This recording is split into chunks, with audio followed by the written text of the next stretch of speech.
ಎಲ್ರಿಗೂ ನಮಸ್ಕಾರ. ಎಲ್ಲರೂ ಹೇಗಿದ್ದೀರಾ? ಐ ಹೋಪ್ ಎಲ್ಲರೂ ಚೆನ್ನಾಗಿದ್ದೀರಾ ಅಂತ ಇವತ್ತಿನ ವ್ಲಾಗ್ನ ಸ್ಟಾರ್ಟ್ ಮಾಡ್ತಾ ಇದ್ದೀನಿ. ಇವತ್ತು ಮಂಡೇ ಮಾರ್ನಿಂಗ್ ವ್ಲಾಗ್ನ ಸ್ಟಾರ್ಟ್ ಮಾಡ್ತಾ ಇದ್ದೀನಿ. ನಾನು ಫಸ್ಟು ಬೆಳಿಗ್ಗೆ ಎದ್ದ ತಕ್ಷಣ ನಾನಿಲ್ಲಿ ಒಂದು ಗ್ಲಾಸ್ ತಣ್ಣೀರನ್ನ ಕುಡಿತಾ ಇದ್ದೀನಿ. ನಾನು ಥೈರಾಯ್ಡ್ ಮಾತ್ರೆನ ತೊಗೊಳ್ಳೋದ್ರಿಂದ ಒಂದು ಗ್ಲಾಸ್ ತಣ್ಣೀರನ್ನ ತೊಗೊಂಡು ಕುಡಿತೀನಿ. ನನಗೆ ಬಿಸಿನೀರೆಲ್ಲ ಇಷ್ಟ ಆಗಲ್ಲ ಕುಡಿಯೋದಕ್ಕೆ. ನಂತರ ಇಲ್ಲಿ ನಾನು ಬಾಗಿಲನ್ನ ತೊಳ್ಕೊತಾ ಇದ್ದೀನಿ. ಬಾಗಿಲು ತೊಳ್ಕೊಂಡು ಹೊಸ್ಲನ್ನ ತೊಳ್ಕೊಂಡು ಕುಂಕುಮನ ಹಚ್ಚಿ ರಂಗೋಲಿನ ಸಹ ಹಾಕ್ಕೊತೀನಿ. ನಾನು ಫಸ್ಟು ಯಾವುದೇ ಕೆಲಸ ಇರಲಿ ಇದನ್ನು ಫಸ್ಟ್ ಮಾಡ್ಕೋತೀನಿ. ನೆಕ್ಸ್ಟು ಈ ಥರ ಪುಟ್ಟ ರಂಗೋಲಿನ ಹಾಕ್ಕೊತಾ ಇದ್ದೀನಿ. ಇಲ್ಲಿ ಜಾಸ್ತಿ ಜಾಗ ಇಲ್ಲ ನಮ್ಮ ಮನೆ ಮುಂದೆ, ಹಾಗಾಗಿ ಒಂದು ಪುಟ್ಟ ರಂಗೋಲಿನ ಹಾಕ್ಕೋತಾ ಇದ್ದೀನಿ. ಈ ಪುಟ್ಟ ರಂಗೋಲಿನ ಹಾಕ್ಕೊಂಡು ನಂತರ ಒಳಗಡೆ ಬರ್ತೀನಿ. ಹಾಗೆ ಕ್ಯಾರೆಟ್ನ ತೊಗೊತಾ ಇದ್ದೀನಿ. ಇಲ್ಲಿ ನನ್ನ ಮಗನಿಗೆ ಖಾಲಿ ಹೊಟ್ಟೆಲಿ ಕ್ಯಾರೆಟ್ ಜ್ಯೂಸ್ ಅಥವಾ ಕ್ಯಾರೆಟ್ನ ಹಾಗೆ ಹಚ್ಚಿಕೊಡ್ತೀನಿ. ಹಾಗೆ ಬ್ರೇಕ್ಫಾಸ್ಟ್ಗೆ ಬೇಕಾಗಿರೋಂಥ ಈರುಳ್ಳಿ ಹಾಗೆ ಹಸಿಮೆಣ್ಸಿನ್ಕಾಯಿನೂ ಸಹ ಹಚ್ಚಿಟ್ಕೊಂಡು ಇನ್ನೊಂದು ಕಡೆ ಟೀ ಸಹ ಇಟ್ಕೊಂಡಿದ್ದೀನಿ. ಈ ಟೀ ಇಟ್ಕೊಂಡು ಟೀ ಕುಡ್ಕೊಂಡು ಒಂದು 5 ನಿಮಿಷ ಟೀ ಕುಡಿತು ಒಂದು 5 ನಿಮಿಷ ಆರಾಮಾಗಿ ಟೀ ಕುಡ್ಕೊಂಡು ಅದರಲ್ಲಿ ಒಂದು 5 ನಿಮಿಷ ಸ್ಪೆಂಡ್ ಮಾಡ್ತೀನಿ. ಹಾಗೆ ನೋಡಿ, ಇಲ್ಲಿ ಟೀ ರೆಡಿ ಆಯಿತು. ಈಗ ಟೀನ ಕೊಡ್ತಾ ಇದ್ದೀನಿ. ಈಗ ಆರಾಮಾಗಿ ನಾನು ಕೂತ್ಕೊಂಡು ಟೀನ ಕುಡಿತೀನಿ. ನಂತರ ನಾನು ಇಲ್ಲಿ ಬ್ರೇಕ್ಫಾಸ್ಟ್ನ ಮಾಡೋದಕ್ಕೆ ಬಂದಿದ್ದೀನಿ. ಇವತ್ತು ನಾನು ಅವಲಕ್ಕಿನ ಮಾಡ್ಕೋತಾ ಇದ್ದೀನಿ. ಒಂದು ಬಾಣಲೆ ಇಟ್ಕೊಂಡು ಅದಕ್ಕೆ ಸಾಸಿವೆ, ಜೀರಿಗೆ, ಕರಿಬೇವು ಸೊಪ್ಪು ಹಾಗೆ ಕಡಲೆ ಬೀಜನ ಹಾಕ್ಕೋತಾ ಇದ್ದೀನಿ. ಕಡಲೆ ಬೀಜ ಹಾಗೆ ಕಡಲೆಬೇಳೆನೂ ಸಹ ಸೇರಿಸ್ಕೋತಾ ಇದ್ದೀನಿ. ಇದಿಷ್ಟು ಎರಡು ಕೆಂಪಗಾದ್ಮೇಲೆ ಹಸಿಮೆಣ್ಸಿನ್ಕಾಯಿ ಹಾಗೆ ಕೊತ್ತಂಬರಿ ಸೊಪ್ಪನ್ನ ಹಾಕ್ಕೊತಾ ಇದ್ದೀನಿ. ಹಾಗೆ ಹಚ್ಚಿಟ್ಕೊಂಡಿರೋಂಥ ಈರುಳ್ಳಿನೂ ಸಹ ಸೇರಿಸ್ಕೊಂಡು ಅದನ್ನು ಎಣ್ಣೆಲಿ ಚೆನ್ನಾಗಿ ಫ್ರೈ ಮಾಡ್ಕೋಬೇಕು. ಈಗ ನಾನು ಈರುಳ್ಳಿ ಸಿಪ್ಪೆಗಳನ್ನೆಲ್ಲ ಈ ಥರ ತಟ್ಟೆಗೆ ಹಾಕ್ಕೋತೀನಿ. ಇದರಿಂದ ಕೌಂಟರ್ ಟಾಪ್ ಅನ್ನೋದು ಕ್ಲೀನಾಗಿ ಇರುತ್ತೆ ಮತ್ತು ಎಲ್ಲ ಹರಡೋ ಥರ ಇರಲ್ಲ.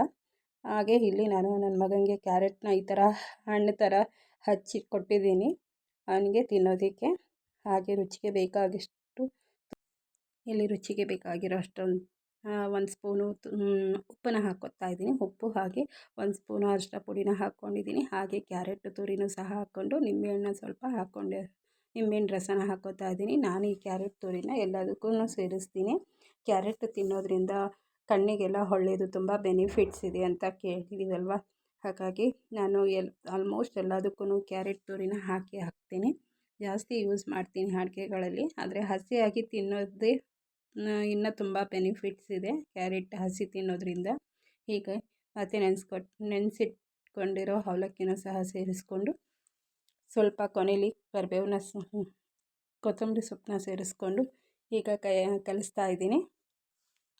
ಯಾರಿಗೆಲ್ಲ ನಿಮ್ಮ ಅವಲಕ್ಕಿ ಇಷ್ಟ ಅನ್ನೋದನ್ನು ಕಮೆಂಟ್ ಮೂಲಕ ತಿಳಿಸಿ. ನೀವು ಯಾವ ಥರ ಮಾಡ್ತೀರಾ ಅವಲಕ್ಕಿನ ಅಂತ ತಿಳಿಸಿ. ನಾನಿಲ್ಲಿ ಕ್ಯಾಪ್ಸಿಕಮ್ ಕೂಡ ಹಾಕ್ಕೋತೀನಿ. ಕ್ಯಾಪ್ಸಿಕಮ್ ತಿನ್ನಲ್ಲ ಅಂತೇಳ್ಬಿಟ್ಟು ಮನೇಲಿ, ಹಾಗಾಗಿ ನಾನಿಲ್ಲಿ ಕ್ಯಾಪ್ಸಿಕಮ್ ಸೇರಿಸ್ಕೊಂಡಿಲ್ಲ. ಈಗ ನೋಡಿ, ಈಗ ನಿಧಾನಕ್ಕೆ ಸಣ್ಣ ಉರಿಲಿನೇ ಇದನ್ನು ಬಿಸಿ ಮಾಡಬೇಕು, ಇಲ್ಲಾಂದರೆ ತಳ ಹಿಡಿಯೋ ಚಾನ್ಸಸ್ ಇರುತ್ತೆ. ಹಾಗಾಗಿ ಯಾರೆಲ್ಲ ನನ್ನ ವೀಡಿಯೋನ ಫಸ್ಟ್ ಟೈಮ್ ನೋಡ್ತಾ ಇದ್ದೀರಾ ಪ್ಲೀಸ್ ಲೈಕ್ ಕೊಟ್ಟು ಸಪೋರ್ಟ್ ಮಾಡಿ.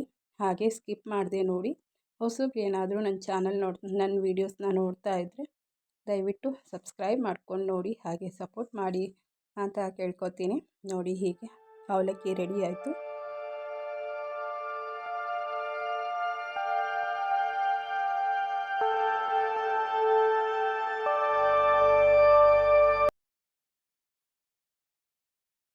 ಈಗ ಅವಲಕ್ಕಿ ರೆಡಿ ಆಯಿತು. ಈಗ ನಾನು ಬಾಕ್ಸಿಗೆ ಹಾಕ್ತಾಯಿದ್ದೀನಿ. ಹಾಗೆ ನನ್ನ ಮಗನಿಗೂ ಸಹ ಹಾಕ್ಕೊಡ್ತಾ ಇದ್ದೀನಿ. ನೋಡಿ, ಅವಲಕ್ಕಿ ಎಷ್ಟು ಕಲರ್ಫುಲ್ ಆಗಿದೆ.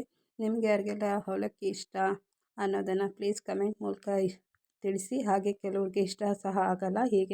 ಈಗ ಇನ್ನೂ ಸ್ವಲ್ಪ ಉಳಿದಿ ಅವಲಕ್ಕಿ. ಈಗ ನನ್ನ ಮಗನ ಇಲ್ಲಿ ಸ್ವೀಟ್ ಸಹ ಮಾಡ್ಕೊತಾ ಇದ್ದಾನೆ. ಅವನಿಗೆ ಸ್ವೀಟ್ ಅವಲಕ್ಕಿನೂ ಬೇಕು.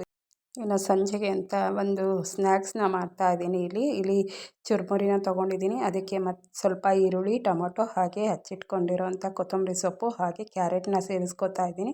ಹಾಗೆ ಒಂದು ರುಚಿಗೆ ಬೇಕಾಗಿದ್ದಷ್ಟು ಉಪ್ಪು ಹಾಗೆ ಸ್ವಲ್ಪ ಎಣ್ಣೆ ಮತ್ತು ನಿಂಬೆಹಣ್ಣು ರಸನ ಹಾಕ್ಕೋತಾ ಇದ್ದೀನಿ. ಒಂದು ಹೆಲ್ದಿಯಸ್ಟ್ ಸ್ನ್ಯಾಕ್ಸ್ ಅಂತ ಹೇಳ್ಬೋದು ಇದನ್ನು. ನಾನು ಇದನ್ನು ಮಾಡ್ಕೊತಾ ಇದ್ದೀನಿ ಸಂಜೆ ಹೊತ್ತು. ತುಂಬ ಚೆನ್ನಾಗಿರುತ್ತೆ.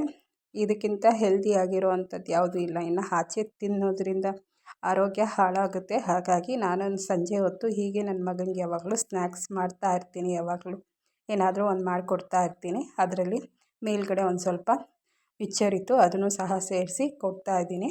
ನೋಡಿ, ನಂತರ ಇದು ಮಾಗೋಡು ರಂಗನಾಥ ಸ್ವಾಮಿ ಅಂತ ಶಿರಾದಲ್ಲಿ, ತುಮಕೂರು ಡಿಸ್ಟಿಕ್ ಶಿರಾದಲ್ಲಿ ಬರುತ್ತೆ ಈ ದೇವಸ್ಥಾನ. ಹೋದ ವಾರ ತಾನೇ ಇದ್ರ ಜಾತ್ರೆ ಆಗಿತ್ತು. ಕಂಬದ ರಂಗನಾಥ ಸ್ವಾಮಿ ಅಂತ. ಯಾರೆಲ್ಲ ನೀವು ನೋಡಿದ್ದೀರಾ ಅನ್ನೋದನ್ನು ತಿಳಿಸಿ. ಈ ದೇವಸ್ಥಾನಕ್ಕೆ ನಮ್ಮ ಮನೆಯವ್ರು ಹೋಗಿದ್ದರು, ಹಾಗಾಗಿ ಒಂದಿಷ್ಟು ಕ್ಲಿಪ್ಪಿಂಗ್ಸ್ನ ಇಲ್ಲಿ ನಾನು ಈ ವಿಡಿಯೋ ಜೊತೆಗೆ ಆ್ಯಡ್ ಮಾಡ್ತಾ ಇದ್ದೀನಿ. ನೋಡ್ತಾ ಇರ್ಬೋದು ರಂಗನಾಥ ಸ್ವಾಮಿ. ಇದನ್ನು ನೋಡಿ. ಹಾಗೆ ಯಾರೆಲ್ಲ ನನ್ನ ವೀಡಿಯೋನ ಇಷ್ಟೊತ್ತು ಸ್ಕಿಪ್ ಮಾಡದೆ ನೋಡಿದ್ದಂಥ ಪ್ರತಿಯೊಬ್ಬರಿಗೂ ಧನ್ಯವಾದಗಳು. ಸಿಗ್ತೀನಿ ನೆಕ್ಸ್ಟ್ ವೀಡಿಯೋದಲ್ಲಿ. Thank you for watching. ಹಾಗೆ ನೋಡ್ತಾ ಹೋಗಿ, ಎಲ್ಲೂ ಸ್ಕಿಪ್ ಮಾಡಬೇಡಿ.